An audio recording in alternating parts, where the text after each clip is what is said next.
Hey folks, it's the Brown Noser.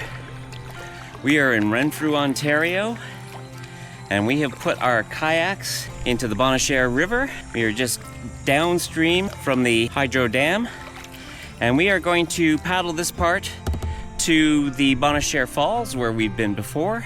Come on along.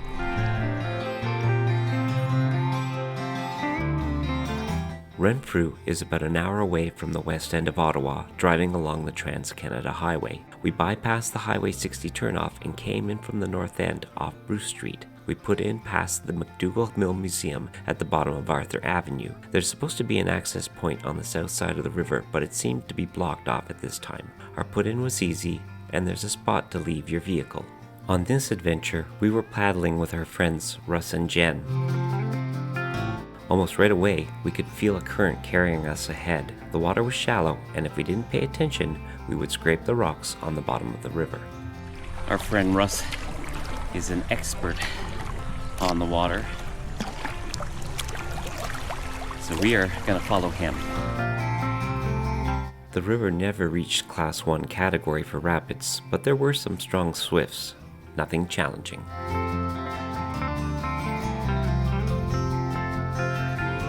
I wonder what this would have been like if we had not had all those rains.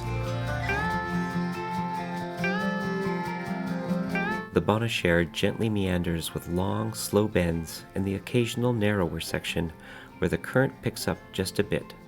Some distinctive features include tall clay banks carved by years of erosion.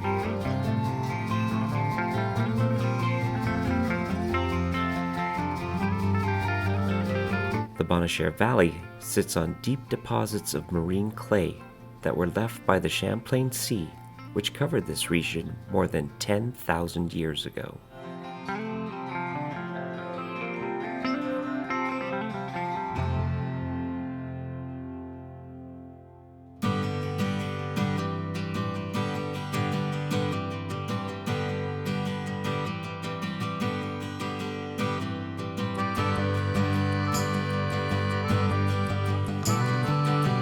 This stretch of the Bonnechere lies within the broader traditional territory of the Algonquin people, whose lives were closely tied to the Ottawa Valley waterways. For thousands of years, rivers like the Bonnechere supported travel, fishing, hunting, and trade long before roads or towns appeared.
At times, the water became so shallow that we had to get out of our boats and guide them to deeper water. You would think that with a controlled waterway, they would allow more water to flow downstream, especially after several days of intense rain. We could have benefited from even another foot of water.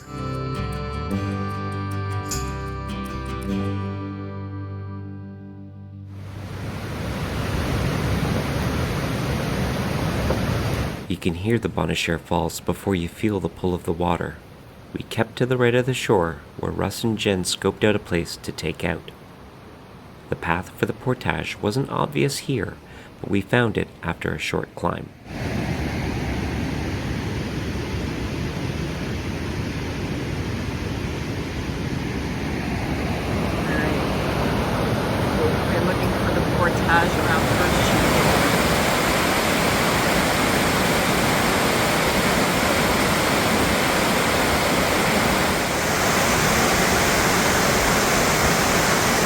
It's not an easy portage, but it isn't long, at only about 100 meters. We brought our cart for our kayaks and were able to use it for most of the crossing.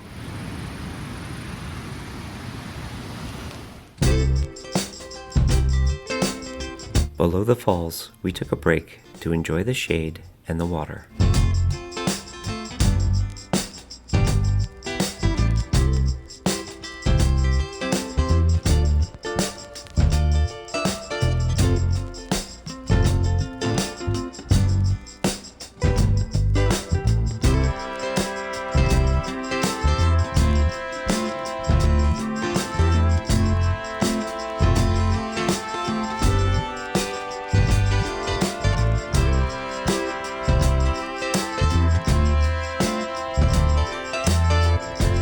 From the falls, we paddled about another 1.5 kilometers to the Horton boat launch, where one of our vehicles was waiting. If you want to know more about this stretch of the river, check out my other video, which I'll link to at the end of this one. Thanks for watching. If you liked this video, give it the old thumbs up and subscribe so that you don't miss the next one. From the Bonnechere River, this is the Brown Noser. We'll see you next time.